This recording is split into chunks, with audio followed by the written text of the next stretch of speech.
شئنا أم أبينا كلنا نمثل هذا الدين سفراء هذا الدين. Qu'on le veuille ou non, on représente tous quelque part cette religion. On est quelque part toutes et tous des ambassadeurs de cette religion. Donc il ne faut pas réagir comme certains le font.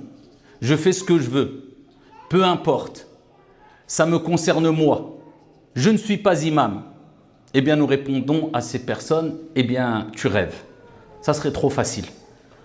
Tu représentes l'islam que tu le veuilles ou non, et on voit de toute manière que c'est la réalité à travers ce qu'on peut entendre ici et là, quelquefois dans les médias, quelquefois dans... On a tendance à généraliser.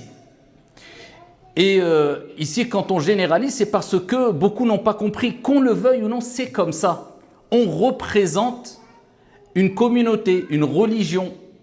Et ça ne suffit pas de dire « je suis musulman, je pratique pour moi-même et mes bêtises que je fais au grand jour n'auront un impact que sur moi-même, que sur ma vie personnelle ». Non, tu représentes une communauté, la communauté musulmane. Tu représentes une religion qui est la religion de l'islam. Puisqu'il y a des signes qui ne trompent pas, qui montrent que tu es quelque part musulman. Donc ça, il faut le prendre en considération, puisque le prophète sallallahu alayhi wa sallam a dit « Inna minkum munaffirin » il y aura parmi vous des gens qui vont faire fuir. Le prophète a blâmé ces personnes-là. Iyak thumma iyak.